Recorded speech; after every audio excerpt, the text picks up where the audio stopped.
kesempatan waktu yang kita miliki sempit. Seperti semalam dalam penghiburan, yaitu Papa dari Pak John, mengatur waktu.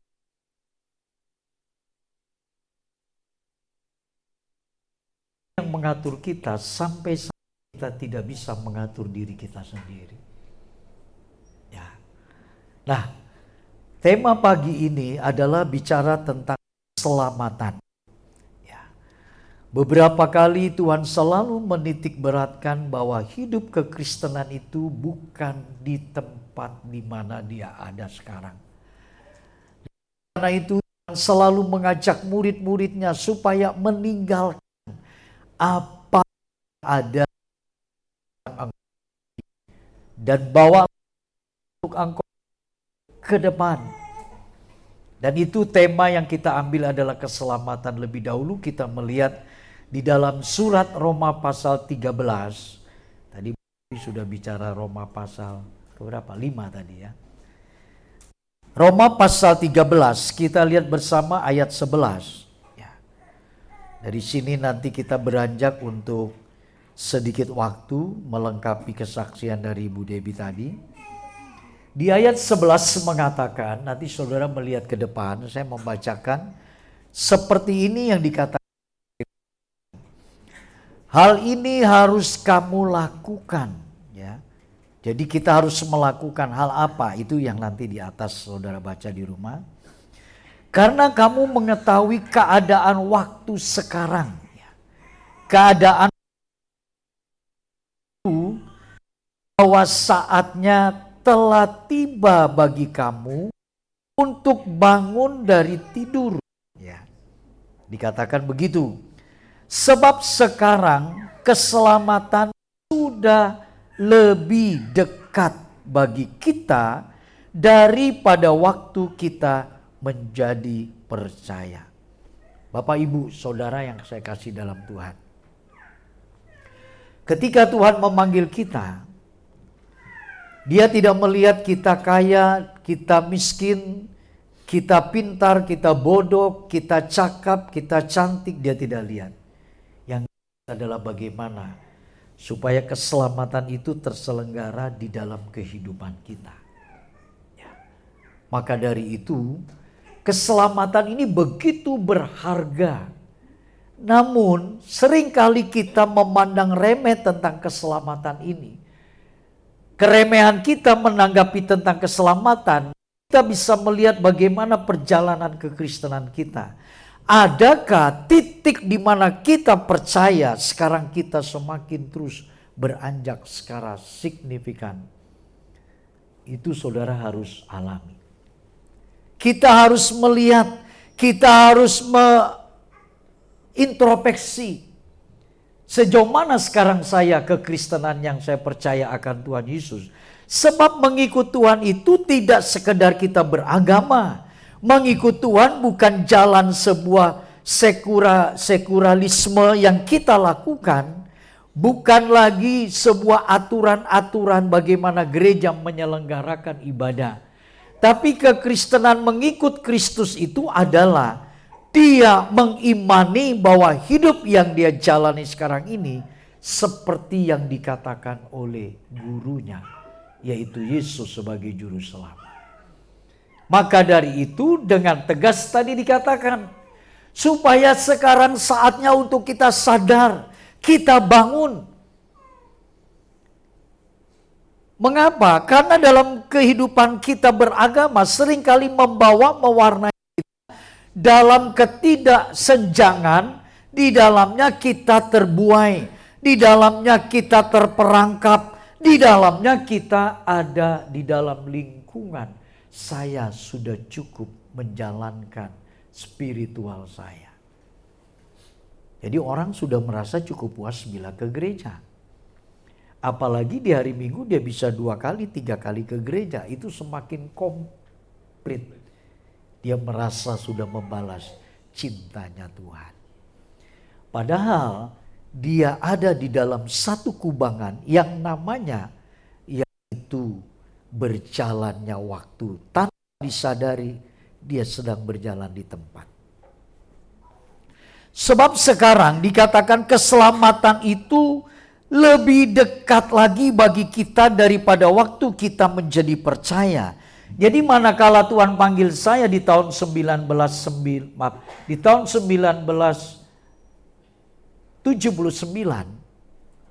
ya, di sana sebagai titik di mana persembahan hidupku, dan Tuhan memanggil namaku dengan nama yang seperti Dia taruh dalam kehidupanku. Dari sejak itulah maka menyelenggarakan keselamatan itu tidak ada hentinya. Mestinya keselamatan yang kita sudah tahun 79 ini, saya ya, saudara lihat sendiri bagaimana hidup saudara. Itu makin hari kita makin mencium bau keselamatan itu seperti apa. Jadi semakin dekat kita mencium keselamatan itu sudah semakin pasti. Semakin jelas. Jadi keselamatan itu bukan lagi awang-awang, abu-abu, ketidakjelasan. Bukankah saking seriusnya saya. Bukankah seringkali kita menganggap kita ke gereja kita nggak ngerti keselamatan itu dengan jelas. Buat apa kita pergi ke gereja? Seperti saya dari Condet ke tempat ini. Dengan begitu mengatur waktu, mengorbankan satu hal, dua hal, dan seterusnya. Nanti malam kita akan pergi lagi mengadakan ibadah penghiburan tutup peti. Untuk apa? Kalau bukan keselamatan yang sekarang kita semakin mencium bahwa keselamatan ini sudah semakin dekat. Jadi nilai kita bukan letak bagaimana kita memberikan persembahan. Nilai kita bukan letak bagaimana kita memberikan waktu baginya. Nilai kita tidak terletak bagaimana saya berkhotbah. Nilai kita tidak terletak bagaimana saya menjadi WL atau pelayan Tuhan. Nilai kita tidak terletak dari tahun berapa saya ikut Tuhan sampai sudah puluhan tahun aku ikut. Tapi nilai kita semakin dekat. Bagaimana kita sampai tidak ingin melukainya. Sampai kita tidak ingin mengecewakannya. Sampai kita takut untuk melakukan segala dosa di matanya. Berbicara soal dosa besar. Bukan berbicara soal dosa perzinahan. Bukan bicara soal pembunuhan. Tapi kita melakukan hal yang tidak pantas di matanya. Itu sangat melukai Tuhan.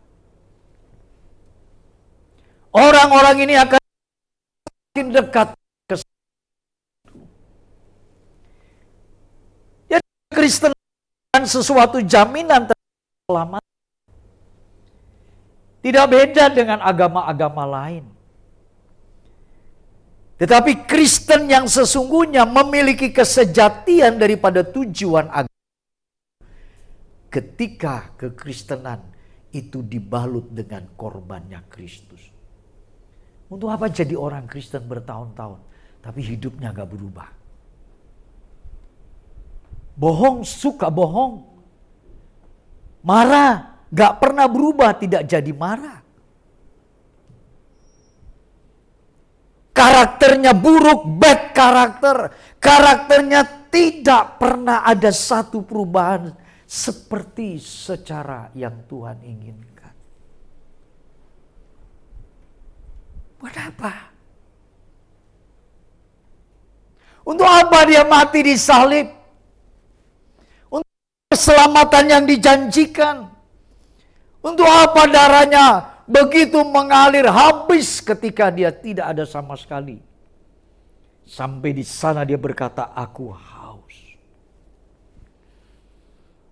Dalam kehausan itu pun orang masih bisa melakukan sebuah tindakan kejahatan, bukan memberi dia air minum, tapi berupa air cuka yang asam. Lihat bagaimana manusia ketika ingin menempuh satu keselamatan sangat picik, dangkal, dan begitu memandang rendah keselamatan itu. Saya pikir hari-hari ini kita hidup dalam dunia modern. lebih daripada dunia modern. Orang dipacu untuk bisa sukses. Orang dipacu untuk bisa berhasil. Orang dipacu untuk menjadi sesuatu yang manakala bagaimana kepopuleritasan itu bisa diraih. Sampai semua seolah hilang dari tujuan daripada maksud kehendak Tuhan di dalam hidup orang itu. Saya sangat berharga di matanya. Si Hao pun berharga di matanya. Bukan lagi miliaran US dollar.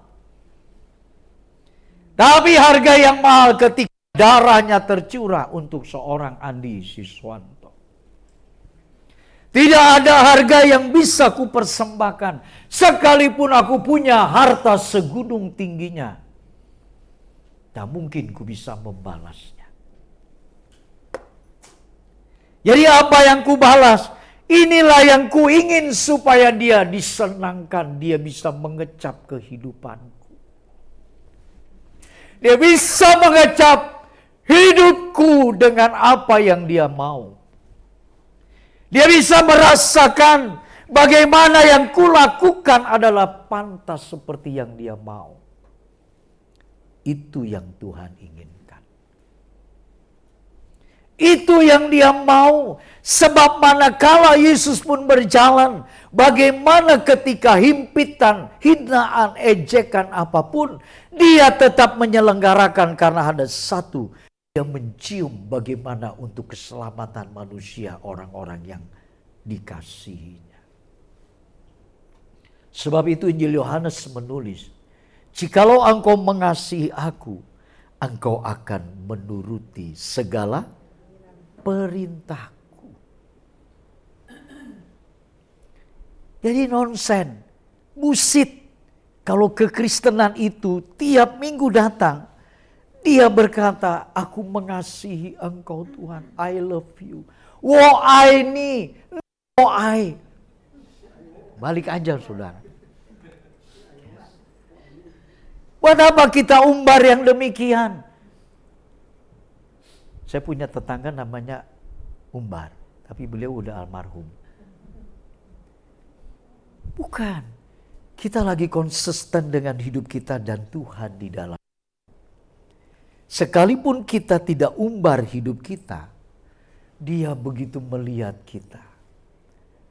Kita berjalan pun akan merasakan bagaimana Tuhan sangat berperan dalam hidup kita. Langkah demi langkah yang kita lakukan, dia ada. Jalan yang kita selangkahkan, dia di situ.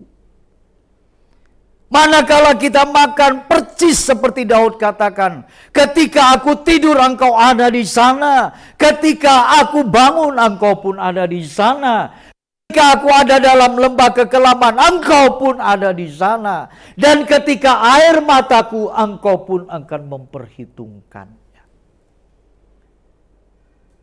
Jadi orang-orang yang hidup dalam Kristus, dia tahu keselamatan ini sangat tidak sebanding ketika aku mungkin berbuat salah sedikit pun. Saudara, kita melihat, pasti saudara setuju, bahwa kita ini menyelenggarakan hidup itu dari Senin sampai ketemu Senin lagi. Ya, kita ingin mendapatkan sesuap nasi segenggam berlian. Sesuap nasi segenggam berlian. Wah, itu ada orang yang berkata, iya Pak, kita lagi mencari nafkah, sesuap nasi segenggam berlian. Ya, itu kita upayakan. Tapi bukan itu akhirnya melupakan esensi yang penting. Hidup kita ini tidak kebetulan dan tidak ada sedikit pun Tuhan merencanakan kita akan mati dalam kekekalan. Manakala dia berkata bahwa Tuhan tidak menginginkan satu orang pun terhilang daripadanya. Nah, itu gambaran bagaimana hati Tuhan sesungguhnya buat saudara ataupun saya. Mari kita bangun. Kita beranjak dari ketiduran kita. Sudah sekian lama Tuhan, saya berada dalam zona yang begitu nyaman. Sudah lama aku berada dalam zona kekecewaan. Sudah lama aku dalam zona yang merasa aku cukup. Gak ingin berbuat yang lain. Dan zona-zona seperti ini orang seringkali rasakan tanpa disadari. Dia belum berbuat apa-apa untuk Tuhan. Saudara, seringkali ya kita berpikir sederhana. Orang yang sulit untuk masuk dalam kerajaan surga atau orang yang sulit ya untuk mencintai Tuhan itu biasanya orang-orang kaya, orang-orang yang harta berlimpah, harta banyak, bukan. Orang-orang yang gak ada uang pun sederhana, miskin, papa. Itu pun bisa juga mereka kecewa kepada Tuhan atas kehidupan seperti tadi yang disaksikan oleh Bude. Kok begini ya Tuhan? Setiap kita mengalami itu. Itu menunjukkan bagaimana sempurnanya kondisi kita berada di tengah-tengah keberadaan dunia. Kalau kita lain daripada dunia, nanti dunia herannya adalah, oh, pantas dia orang Kristen sih. Ya, dalam arti gak ada miskin. Orang Kristen semua hidup dalam level yaitu medium ke high medium. Bukan. Itu sebabnya Allah membawa kita dari lapisan yang terbawah. Ketika dia angkat dari lapisan minus tadi dikatakan kesaksian. Di sana Tuhan balikan kemuliaan. Sehingga tidak ada satu keangkuhan, kesombongan dalam diri kita. Kita hidup karenanya. Kita ada oleh karenanya. Dan ini mari kita dorong, kita selenggarakan. Kalau bahasa Betawi Condet bilang, gua jorokin aja lu ya, cret gitu loh. Ayo, bangun. Dan sekarang keselamatan itu sudah semakin dekat. Artinya tidak ada waktu lagi untuk yang lain. Kecuali ini. Pak, kalau begitu saya tutup aja dong usaha. Kalau begitu saya gak usah kerja aja. Saya di rumah duduk diam. Bukan. Dimanapun engkau berada, di situ engkau bersama dengan Tuhan. Hatimu di ruang lingkupnya Tuhan. Pikiranmu ada di ruang lingkupnya Allah. Sehingga manakala situasi yang mengancam keadaan ekonomi kita, atau kita direnggut kesukacitaan kita, tidak bisa. Karena kita tahu Tuhan ada dalam hidup kita. Dan itu yang membawa kita sampai hari ini. Gak ada rasa apapun yang membuat kita ada dihantam sekalipun badai. Gak akan mempengaruhi hidup kekristenan dalam kesejatian. Dia bau keselamatan itu. Bapak Ibu yang saya kasih di dalam Tuhan. Mungkin saudara pernah mendengar ada bagaimana satu negara yaitu sedang terjadi kejahatan secara ilegal. Yaitu ada organ-organ tubuh di dalam manusia yang diperjualbelikan, bukan konteksnya dalam keilegal, tapi dia ilegal. Bukan legal, ilegal berarti tidak resmi. Dan di dalam proses transaksi penjualan organ ini, itu sudah diasumsikan sebagai tindak kejahatan kemanusiaan. Karena mereka menjual organ berupa mungkin paru-paru, mungkin ginjal, mungkin jantung, dan apapun namanya. Dan tindakan semacam ini, itu boleh dikatakan keadaan manusia terancam dari sebuah keselamatan komunitasnya. Mungkin bagi kita berkata, Itu bukan urusan saya, Pak. Itu bukannya ranah saya. Jadi saudara juga menganggap masalah ini gak berdampak sekali dengan keselamatan. Tidak. Keselamatan itu ketika seseorang mengalaminya, dia pasti merasa betapa keselamatan itu mahal harganya. Kemarin, saya dari pagi sudah keluar, sampai malam kita pulang, saya merasakan betapa berharganya waktu yang saya harus miliki. Seandainya ada sesuatu celah di dalamnya, saya tidak mampu lakukan. Betapa berharganya waktu ini.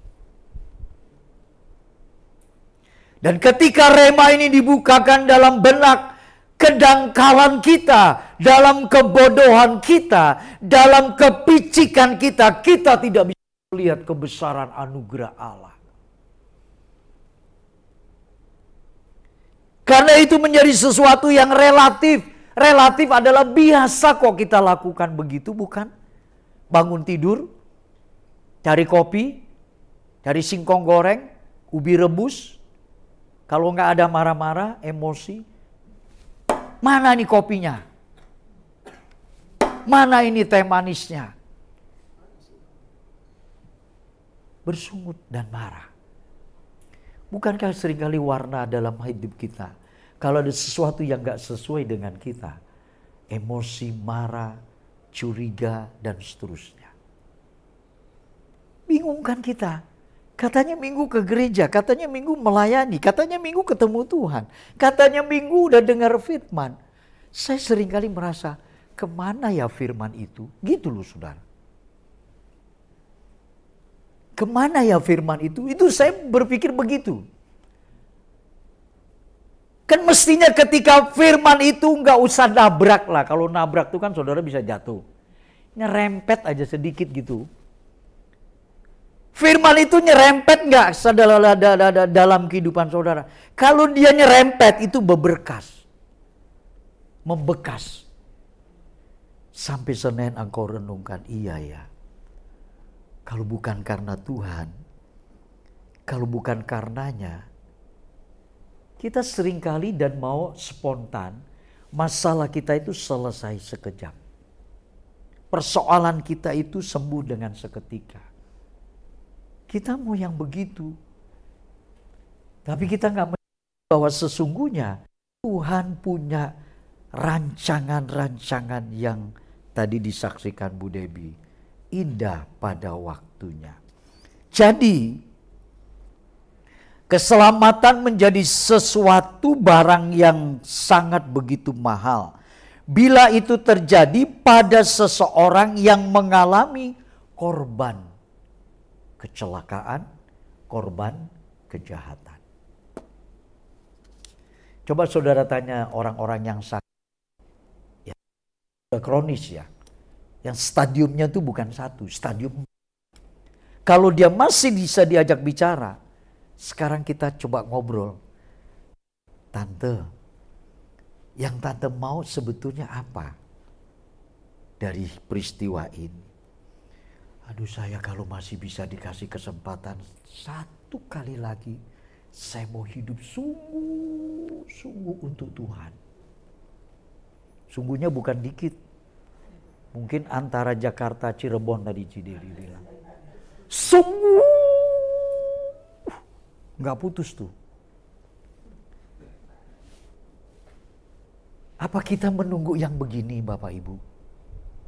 Kenapa kita mesti nunggu yang begini? Kenapa gak lagi kita sehat? Kita bisa begini, kita bisa begini, kita bisa begini, kita bisa begini. Tuh gerakan apa aja. Kenapa enggak? Jangan nunggu nanti, sekarang aja. Itu ada satu nyanyian anak-anak muda, enggak usah nanti, sekarang aja. Sakitnya di situ. Gitu loh. Orang pagi-pagi umpama jam 1 pagi nih, jam 2 bisa belain enggak tidur demi untuk nonton. Dulu ada teman kita Lukas tuh, hobi sekali bola. dilakoni untuk nonton sepak bola. Ada yang pagi-pagi bangun jam 2:30, itu dijalani demi karena kita janjian mau pergi dolan-dolan. Dolan-dolan tahu? Jalan-jalan. Kok gitu bisa? Kok gitu bisa bangun pagi? Kok sama Tuhan waktu kita lakukan gak bisa? Alarm udah bunyi gak denger. Kalau perlu pencet matiin. Amsyong kan kita. Amsyong. Syong am. Kalau kita pikir, coba angkat tangan saudara. Coba angkat tangan saudara. Oke, sekarang tepok jidatmu. Itu dikatakan. Jadi dengan demikian betapa kita ini, aduh, saudara tahu nggak? Enggak Pak, ya emang saya belum bicara. Ya, saya renungkan gini loh. Pak saya bisa, Pak saya tunda, Pak saya nanti, saya itu. Saya cuma balas apa? Oke, baik, gak apa-apa. Itu saya lagi ngomong juga sama Tuhan. Iya kalau Tuhan sampai bilang, ya gak apa-apa, gak apa-apa, gak apa-apa. Besok kamu berdoa minta aku juga, gak apa-apa, gak apa-apa. Jalani aja, gak apa-apa, gak apa-apa. Bahaya gak saudara?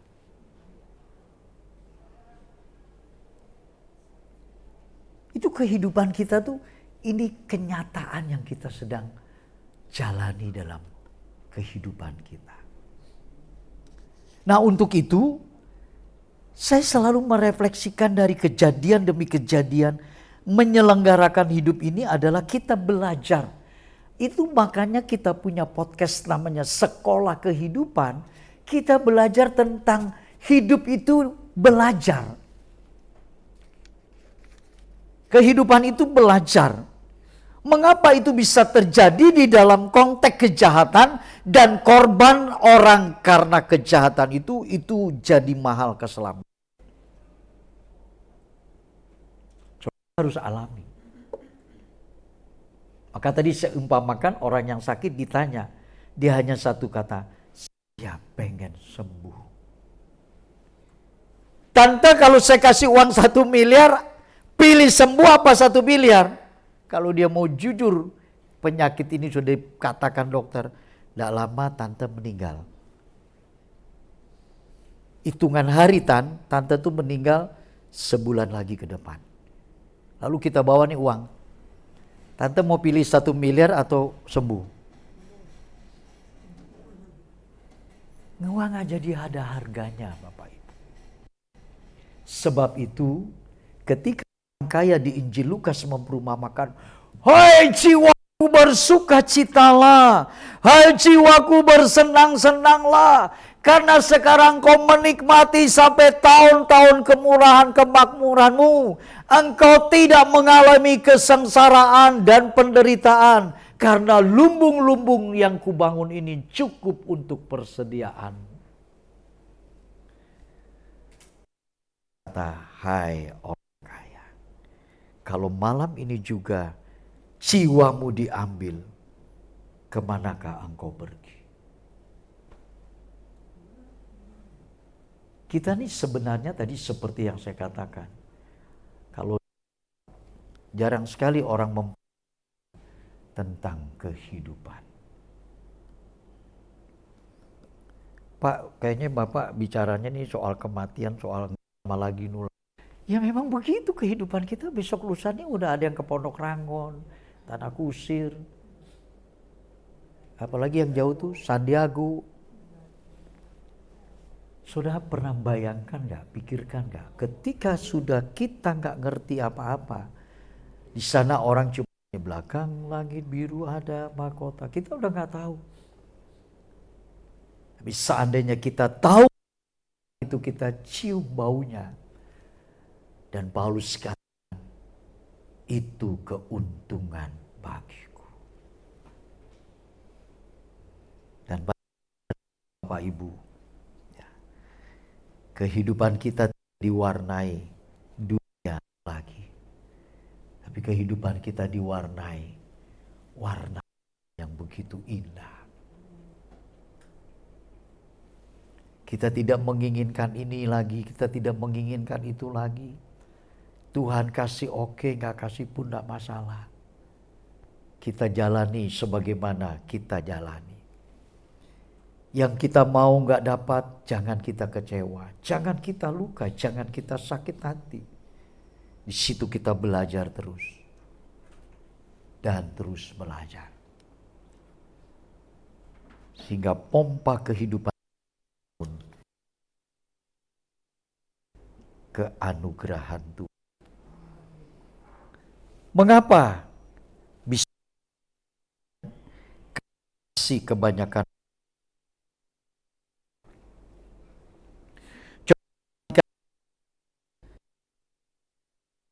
Kejahatan.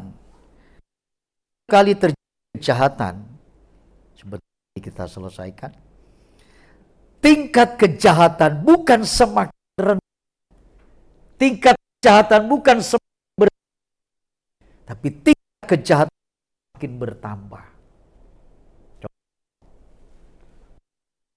Jangan dengar di televisi. Saudara sekali-sekali tolong amati, nonton televisi itu jangan cuma hiburan-hiburan. Ya. Hal yang penting yang mesti kau tahu, ngerti di dunia lagi begini. Ya. Saya melihat seorang kekasih, seorang kekasih atau pacarnya, itu dia bunuh kekasihnya. Setelah dibunuh, kalau dulu selesai, sekarang dibunuh, dimutilasi. Tidak cukup dimutilasi, zaman tahun 80 gempar mutilasi ini. Sekarang biasa. Apa tindakan? Dicor. Ngerti gak cor? Itu cor bukan makanan sambal terus di dalamnya ada mie begitu ya, digoreng, bukan. Dicor. Digali dulu, dicor supaya tidak tercium bau sengat daripada bangkai manusia. Hidup itu Tuhan yang punya, tetap ketahuan. Punya selidik saudara, ternyata itu pacarnya yang membunuh kekasihnya ini. Yang kedua, terjadi juga pembunuhan dari tingkat yang tidak mungkin mestinya terjadi. Hal yang mustahil itu gak boleh terjadi. Tapi ini terjadi. Seorang cucu yang disayang sekali sama neneknya. Disayang sekali sama neneknya. Diceritakan karena kebutuhan ekonomi. Cucunya menghabisi nenek yang disayang. Saudara tahu tingkat kejahatan? Kalau dulu orang membunuh, itu lawannya, musuhnya. Musuhnya yang membunuh. Lawannya. Tetapi zaman sekarang, tidak pernah dunia alami. Sekarang alami. Orang yang dekat sekali. Orang yang dicintai sekali. Bukankah ini dunia kita warning? Habil dibunuh oleh Kain. Oleh karena perkara kecemburuan iri hatinya, persembahan korbannya. Dia diterima tapi aku tidak diterima. Dia hanya membunuh. Tapi kali ini lihat baik-baik, bukan tindakan Kain seperti dilakukan manusia akhir zaman ini. Tapi yang dicintai, yang dikasih, gak ada yang dikasih. Mengecewakan, melukai, menyakiti, itu dibunuh. Bukankah ini tingkat kejahatan sudah naik semakin tinggi kehadiran Tuhan sebagai pencipta. Kalau kita tahu perkara ini, tidak semakin serius menjalankan kesenjangan, kita minta Tuhan pimpin kita. Saya mengatakan kekuatan kita tidak bisa mengubah hidup kita. Sudah sekian aku berusaha jatuh bangun di dalamnya. Tapi semakin terus kita perbaiki, semakin introspeksi, semakin bawa terus.